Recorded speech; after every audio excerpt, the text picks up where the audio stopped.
Hello everyone. तो कल हमने पढ़ लिया था लिविंग वर्ड का पार्ट नंबर फर्स्ट। आज हम पढ़ने वाले हैं लिविंग वर्ड का पार्ट नंबर सेकंड, जिसके अंदर हम आज डिस्कस करने वाले हैं टैक्सोनॉमिकल कैटेगरी के बारे में। ठीक है, तो सबसे पहले बात आती है कि हमें एनसीईआरटी के अंदर एक कंसेप्ट दिया हुआ है कि जो क्लासिफिकेशन होता है कोई भी ऑर्गेनिज्म का करते हैं तो वो एक सिंगल स्टेप प्रोसेस नहीं है, उसके लिए हायरार्की ऑफ स्टेप्स यूज होती है।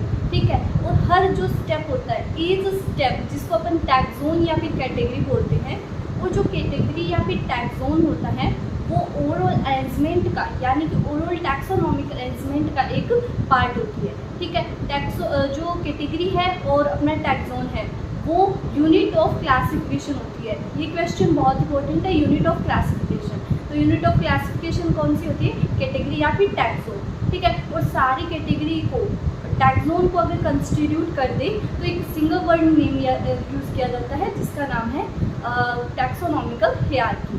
ठीक है, इसके बाद में अपन बात करते हैं टैक्सोनॉमिकल कैटेगरी की। इसके बारे में मैंने आपको एक ट्रिक बताई थी, कीप, प्ले, क्लीन और फैमिली गेट से, यानी किंगडम, उसके बाद में फाइलम, उसके बाद में क्लास, उसके बाद में ऑर्डर, उसके बाद में family and genus, then species. ठीक है, तो इसकी ट्रिक मैंने एक वीडियो भी बना रखी है, आप उसे देख सकते हैं। तो ये वाली ट्रिक जो है मैंने यूज़ की है ताकि आप कोई भी लेवल का जो कंफ्यूजन है वो ना रहे, यानी कि उसकी अरेंजमेंट की बात करें तो किंगडम है, किंगडम के बाद में कौन सी कैटेगरी आएगी तो उसका हमें ध्यान दें। तो सबसे पहले अपन स्टार्ट करते हैं स्पीसीज़ का।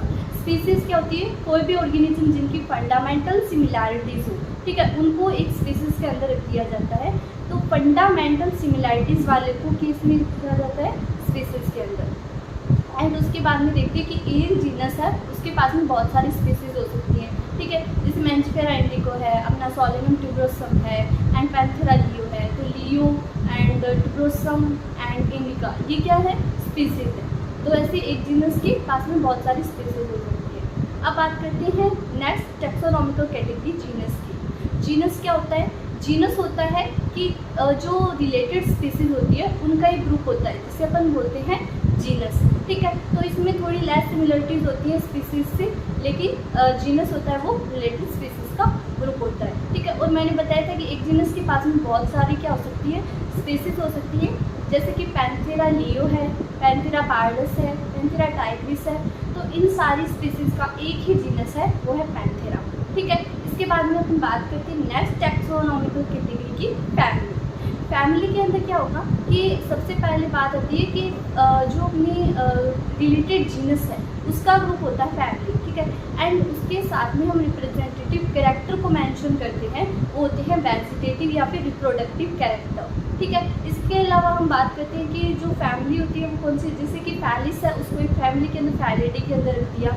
ठीक है, सोलेनम है, पिटूनिया है, डेक्टुरा है, इनको एक फैमिली सोलेनस के अंदर रख दिया। ठीक है, अगला नेक्स्ट जो टैक्सोनॉमिकल कैटेगरी यूज होती है वो होती है हमारी कौन सी? ऑर्डर। ऑर्डर क्या होती है? रिलेटेड फैमिलीज का ग्रुप होता है, और ऑर्डर में जैसे कॉम्बेलेसी एंड सोलेनेसी दोनों ही क्या है? फैमिली है। इन दोनों को कंस्टिट्यूट करके एक ही ऑर्डर के अंदर रख दिया, वो है पॉलीमॉर्फल्स का। ठीक है, इसके अलावा हम बात करते हैं जैसे कि फैलिडी एंड कैनिडी है, दोनों को एक ही ऑर्डर के अंदर रख दिया, और वो है अपना कौन सा? कार्निवोरा। नेक्स्ट जो होती है वो टैक्सोनॉमिकल कैटेगरी, वो है क्लास। क्लास के अंदर क्या होगा? रिलेटेड ऑर्डर्स का ग्रुप होगा। ठीक है, जैसे कि कौन कौन से ग्रुप हो सकते हैं? जैसे कि अपने पैंथेरा वाली यानी फैलिडी वाली family, order Carnivora plus primates, दोनों ही क्या होती है? ऑर्डर होते हैं। तो इन दोनों को साथ में ऐड करने के बाद एक ही क्लास बनती है, वो है मेमेलिया। ठीक है, तो प्राइमेट्स के अंदर जैसे कि गिबन है, गोरिल्ला है, मंकी ये आ जाते हैं, एंड कार्निवोरा के अंदर फैलिडी एंड कैनिडी आते हैं। इनको एक ही क्लास के अंदर कंस्टिट्यूट कर दिया, वो अपनी कौन सी क्लास होगी? मेमेलिया। ठीक है, तो इसमें ऑब्वियसली लेस सिमिलैरिटीज़ होंगी, किससे? ऑर्डर से। इसके बाद में अपन बात करते हैं, ये अपना टैक्सोनॉमिकल कैटेगरी वाला कंसेप्ट कंप्लीट हुआ।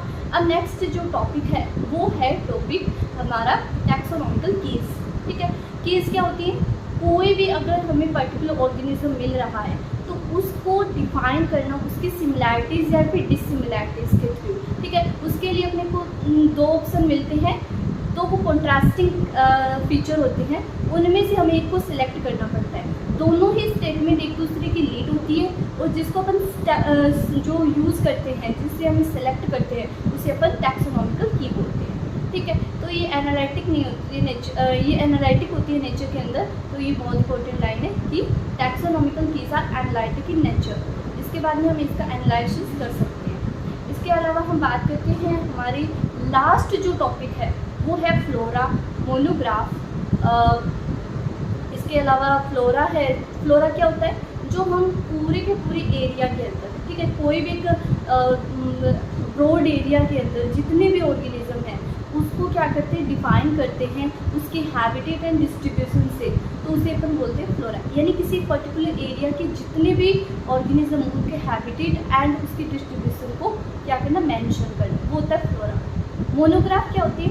मोनोग्राफ, मोनो यानी वन, तो एक ही टैक्सोन का स्टडी करना। कोई भी ऑर्गेनिज्म, पर्टिकुलर ऑर्गेनिज्म में, क्लासिफिकेशन में सिर्फ एक ही टैक्सोन का स्टडी करना वो होता है मोनोग्राफ। इसके बाद में मैनुअल्स का मतलब होता है, जो तीसरा जो पॉइंट आता है वो होता है मैनुअल्स।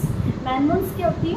मैनुअल्स का मतलब होता है कि कोई एक पर्टिकुलर ऑर्गेनिज्म है, उसकी नेमिंग, उसकी स्पीसीज, उसके जीनस का शॉर्ट डिस्क्रिप्शन अपन मेंशन करते हैं, जिसे अपन क्या बोलते हैं, मैनुअल्स। ठीक है, तो ये अपनी सारी की सारी कैटेगरी है वो कंप्लीट हुई है।